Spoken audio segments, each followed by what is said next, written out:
Bonjour, bienvenue à tous sur la chaîne Psychoplume.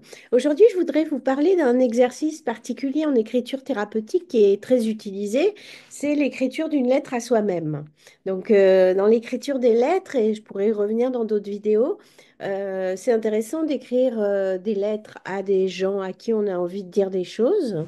Et donc, on peut écrire une lettre à ses proches, une lettre que peut-être on n'enverra pas. Mais là, je voudrais parler spécifiquement d'un type de lettre qui est la lettre à soi-même et voir un petit peu à quoi ça sert sur le plan de l'écriture expressive, de l'écriture thérapeutique, à quoi ça peut bien servir de s'écrire une lettre à soi-même et ensuite comment on fait, qu'est-ce qu'on veut, qu'est-ce qu'on peut y mettre dedans et vous proposer un petit peu, voilà, à la fois des techniques et puis une consigne d'écriture pour commencer cette écriture d'une lettre à vous-même. Il y a plusieurs façons hein, de le faire et je vais revenir un peu sur tout ça. D'abord, on peut écrire une lettre à son futur soi. Alors, par exemple, vous écrivez à vous-même dans un an, hein, avec l'image que dans un an, vous allez ouvrir cette lettre voilà, et c'est le message que vous avez envie de vous donner à vous dans un an. Donc, du coup, vous pouvez y mettre absolument tout ce que vous avez envie de réaliser dans l'année qui vient, tous les conseils que vous pouvez donner à partir de vos expériences passées. Et peut-être ça peut être l'occasion de dire que bah, vous avez eu des moments difficiles, par exemple dans l'année ou dans le passé, que vous avez cru qu'ils n'allaient pas se terminer, par exemple, parce qu'on a souvent cette impression qu'on est embourbé dans quelque chose à vie, et en fait non. Hein, donc c'est des moments, c'est des passages. Et donc, vous pouvez écrire à votre futur vous en lui disant, attention, si tu ressens telle ou telle chose, voilà les conseils que je te donne. Tu pourrais faire ci, faire ça, penser à ci, penser à ça, ou avoir bien conscience que c'est un moment, que c'est un passage et que tu vas aller vers ci ou ça. Et donc, voilà, vraiment écrire à son futur soi. Vous pouvez écrire à vous dans un an, dans 3 mois, dans 5 ans, dans 10 ans, pour dire en général ce que vous aimeriez réaliser. Mais je trouve que c'est aussi un bon exercice pour se donner des conseils à soi-même sur comment traverser certaines émotions, comment traverser certains moments. Et avec toute l'expérience qu'on a là aujourd'hui, et en faisant part de cette expérience à son futur soi pour lui rappeler de ne pas oublier des choses. Mais aussi, bien sûr, de façon extrêmement positive, vous pouvez projeter vos projets, vous dire, bah, j'espère que tu vas réaliser ci, ça, voilà, de vraiment écrire toutes vos aspirations. Et ça, c'est intéressant, d'abord parce que ça permet de les mettre à plat. Ça permet de s'autoriser à rêver et ça permet aussi, du coup, de les mettre en œuvre parce que vous en aurez une conscience pleine et entière. On peut aussi, bien sûr, écrire une lettre à soi au passé.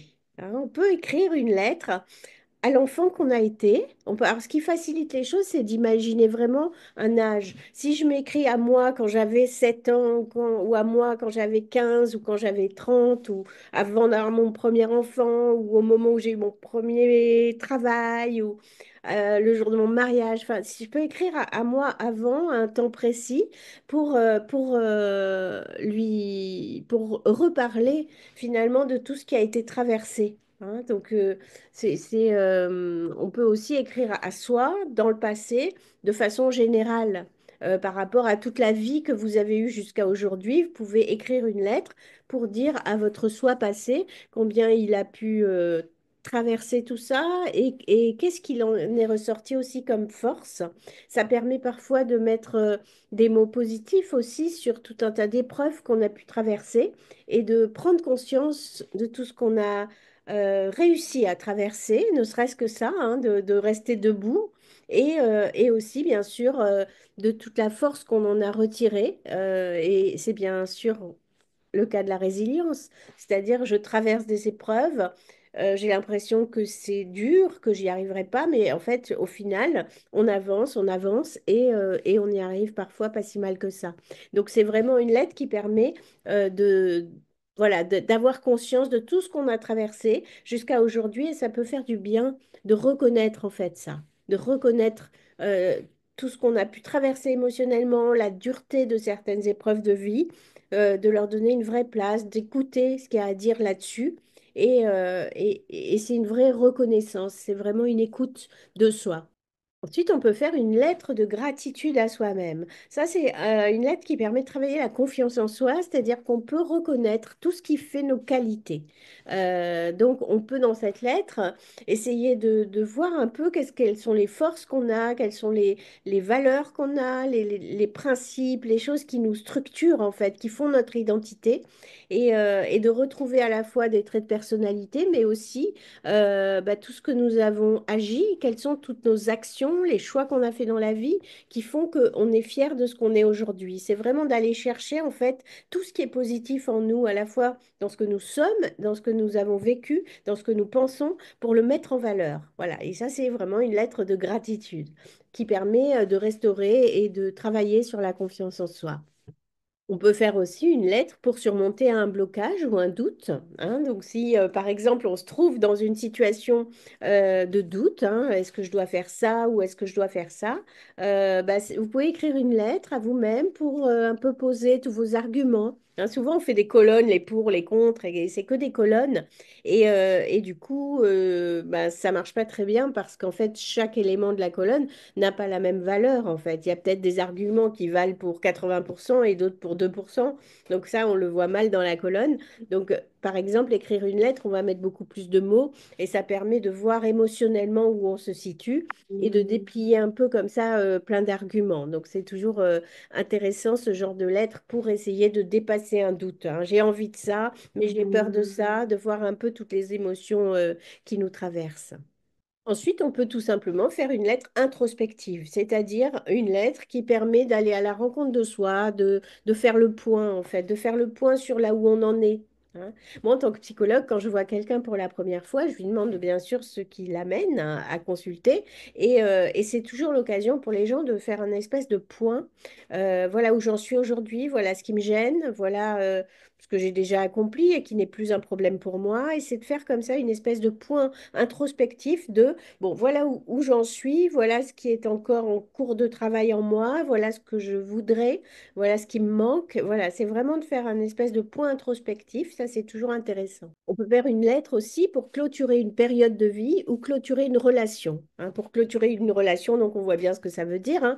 Peut-être à un moment, on vient de vivre une rupture, on a besoin de mettre du sens dans ce qui nous arrive ou un départ, ou on vient voilà, de vivre une fin de quelque chose, ou alors on déménage, ou on arrête un travail. Voilà, là on vit une fin, et donc ça peut être intéressant de faire une lettre, surtout pour faire le point autour de cette clôture de quelque chose et de voir un peu ce qui sort, ou ça peut être par rapport à une période de vie. Hein. Si j'ai une fin, la fin sur la fin d'une période de vie, de faire le point sur toute cette période de vie. Vous pouvez aussi faire une lettre de vous, un vous idéal. Hein. C'est-à-dire que une lettre qui dit quelles sont vos aspirations, quels sont vos objectifs, quel est votre idéal, quels sont vos rêves. Vraiment d'essayer d'aller au bout de ça, sans se censurer du tout, de dire tout ce qu'on a sur le cœur de nos rêves.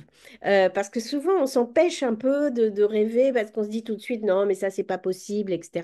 Donc là, c'est le contraire. C'est-à-dire, OK, j'y vais, j'écris tout ce qui est idéal pour moi, j'écris la vie que j'ai envie de mener.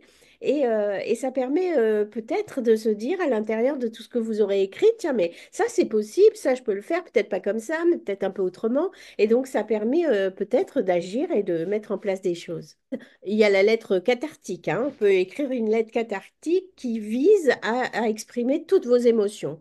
Donc, vous pouvez vous écrire une lettre à vous-même ou vous laisser aller libre cours un peu sur le mode de l'écriture automatique, hein, de laisser venir tout ce qui vient sans trop vous structurer la lettre. Vraiment, vous lâchez sur comment vous vous sentez aujourd'hui, un peu comme on écrirait à un ami très proche, de dire voilà ce que j'ai sur le cœur aujourd'hui. Et c'est une lettre cathartique qui permet d'exprimer ses émotions, de décharger ses émotions.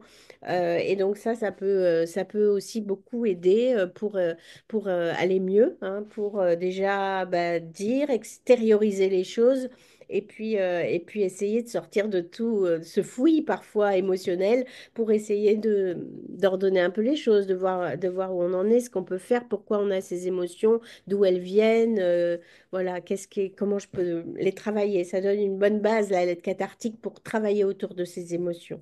Donc, vous voyez, il y a tout un tas de lettres qu'on peut écrire à soi-même et qui sont toujours très intéressantes. Je vous propose en consigne d'écriture là de prendre un exemple de lettre et de vous écrire à vous-même dans un an. Donc, pour structurer votre lettre, pour vous aider un petit peu dans cette écriture, vous pouvez commencer bien sûr par une introduction, voilà, de dire un peu pourquoi vous écrivez cette lettre et pourquoi vous avez envie d'écrire à vous-même dans un an, qu'est-ce qui vous motive dans cette écriture. Ensuite, vous pouvez exprimer vos aspirations, de quoi vous avez envie, qu'est-ce qui vous attire pour l'année à venir, vous avez envie de réaliser quoi? Si vous vous imaginez dans un an, vous aimeriez avoir réalisé quoi? Ensuite, ce qui est pas mal, c'est de conclure avec un souhait ou une promesse, hein, de s'engager vis-à-vis de soi-même, de se promettre à soi-même de réaliser telle ou telle chose et de mettre les mesures en place pour le faire. Comme ça, vous pourrez peut-être, si vous en avez envie, revenir sur cette lettre dans l'année là qui vient, et puis vous dire, tiens, j'avais envie de ça. Maintenant, je fais comment pour le réaliser? Vous pourrez relire un peu les conseils que vous vous êtes donnés à vous-même. Donc voilà, voilà ce que je vous propose. Ça peut être l'occasion de voilà, vous poser, vous dire, bon, ok, dans un an, j'ai envie d'avoir réalisé quoi et quels conseils je me donne pour y arriver. Et tout ça avec bienveillance, encouragement et confiance en soi. Voilà, et vous pouvez, si elle vous parle plus, essayer d'autres types de lettres. Les lettres, c'est un excellent exercice d'écriture thérapeutique parce qu'il permet vraiment d'aller au bout de ce qu'on a dans le ventre émotionnellement et de clarifier des choses parce qu'on est obligé, dans l'écriture évidemment, d'ordonner notre pensée. On est obligé de commencer, de choisir par où on commence, comment on organise un petit peu notre propos. Et ça permet de prendre une distance un peu avec ce qu'on vit et parfois d'ouvrir des nouvelles perspectives. Donc voilà, je vous propose de consulter mon article de blog sur les lettres à soi-même, que je vous mets en description, et de vous abonner si la chaîne vous plaît, vous convient, et si vous avez envie d'avoir d'autres conseils d'écriture thérapeutique. Je vous dis à très bientôt et bonne écriture.